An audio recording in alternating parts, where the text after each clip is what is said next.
আসসালামু আলাইকুম। মানে একটা কোনো কিছু হইলেই মানে যখন দুর্ঘটনা হয় তারপর সেখানে পুলিশ, সেখানে র্যাব হাজির হয়। অথচ আমরা ছাত্র সমাজ সহ এই যে বিভিন্ন রাজনৈতিক দলগুলো এমনভাবে বলতেছে যে এরা চাঁদাবাজি করেছে এলাকায় পূর্বেও, এরা সন্ত্রাসী, এদেরকে গ্রেফতার করুন, কিন্তু এরা দিব্যি ঘুরে বেড়াচ্ছে। পুলিশ র্যাব তাদেরকে ধরে না, বলে কি যে এরা তো কোনো অন্যায় করে না, এরা তো কোনো অকারেন্স করে না। আবার বলে যে আমার ফোর্স নাই, আমার লোকবল নাই, আমি এদেরকে কিভাবে গ্রেফতার করব। কিন্তু যখন এরা দুর্ঘটনা ঘটায় তারপর তাদেরকে গ্রেফতার করার জন্য খুঁজে খুঁজে পাগল হয়ে যায়।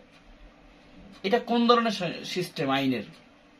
এই কিছুক্ষণ আগে আমরা দেখলাম যে রামপুরাতে একজন স্বর্ণ ব্যবসায়ীর উপরে বাইকে করে 3 জন 6 জন এসে গুলি করে এবং তাকে কুপিয়ে জখম করলো এবং তার সাথে থাকা টাকা পয়সা তারা নিয়ে চলে গেল। এখন মামলা হবে, মামলা পরে তাদেরকে তারপর খুঁজে খুঁজে গ্রেফতার করা হবে। কেন? এই সন্ত্রাসীগুলো তো আশেপাশে ঘুরে বেড়াচ্ছিল, তাদেরকে এতদিন কেন গ্রেফতার করা হয় নাই? সন্ত্রাসী মানে সন্ত্রাসী। সন্ত্রাসী কি আবার কোনো অন্যায় করতে হবে তারপর তাকে গ্রেফতার করতে হবে, এরকম কোনো যুক্তি আছে নাকি? সন্ত্রাসীকে ধরে তার ব্যাপারে উপযুক্ত ব্যবস্থা নিতে হবে। আমরা আরো বলতে চাই যে বর্তমানে এই যে ধরনের ডাকাতি, বিশেষ করে ডাকাতি হচ্ছে এবং যে ধরনের সন্ত্রাসী কার্যক্রম হচ্ছে, ছিনতাই হচ্ছে, অস্ত্র দিয়ে বিভিন্ন ধরনের খারাপ কাজ বা যেগুলো করা হচ্ছে, এই সবগুলি হচ্ছে আওয়ামী লীগ, ছাত্রলীগ, যুবলীগ, স্বেচ্ছাসেবক লীগ, এদের ক্যাডার বাহিনীরা করতেছে। যারা এতদিন বিভিন্ন জায়গায় ছত্রছায়ায় পালিয়েছিল, তারা দিনের বেলা বের হতে পারে না, রাতের বেলা বিভিন্ন জায়গায় এই সমস্ত কাজগুলো করতেছে। সুতরাং সন্ত্রাসীদের কোনো দল নেই, সন্ত্রাসীরা নিষিদ্ধ, এদেরকে গ্রেফতার করতে হবে। এবং আওয়ামী লীগ, ছাত্রলীগ, যুবলীগ, ছাত্রলীগ তো নিষিদ্ধ আছে এবং আওয়ামী লীগ সহ তাদের অঙ্গ সংগঠনগুলো দ্রুত নিষিদ্ধ ঘোষণা করতে হবে এবং তাদেরকে ধরে ধরে কে ভালো কে মন্দ তাদেরকে যাচাই করে একটা সুন্দর একটা সমাজ করতে হবে এবং আইনের একটা সঠিক ব্যবস্থা বিচার করতে হবে, বিচারের আওতা নিয়ে আসতে হবে।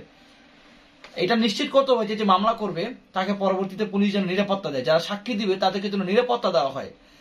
এই যে মনে করেন যে এখন এই যে একটু আগে দেখলাম যে রামপুরাতে যারা গুলি করলো তাদেরকে তো দেখেছে আশেপাশের প্রতিবেশীরা, কিন্তু তারা সাক্ষী দিতে ভয় পাবে, কেননা তাদের কোনো নিরাপত্তা নাই।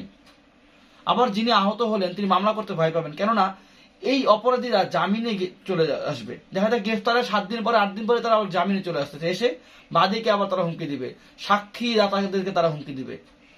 তো এইভাবে এত দুর্বল কাঠামো রেখে তো আমরা নিরাপত্তা পেতে পারি না। আমরা শুধু নিরাপত্তা চাই, আমরা শুধু বলতেছি যে সরকারকে যে আমাদেরকে নিরাপত্তা দেন। অপরাধী তো অপরাধ করবে, কিন্তু সে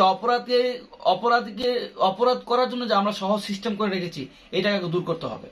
সুতরাং আমাদের আকুল আবেদন যে রাষ্ট্র সংস্কার করেন, ঠিক আছে, কিন্তু এখানে অপরাধী যেন বেরিয়ে যেন বাদীকে যেন চাপ দিতে না পারে, সাক্ষীদাতাকে যেন চাপ দিতে না পারে। সুতরাং বাদী এবং যারা সাক্ষী দেয় তাদের নিরাপত্তা নিশ্চিত করুন, তাদের জন্য আইন তৈরি করুন।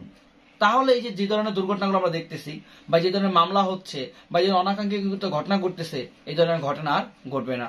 আসসালামু আলাইকুম।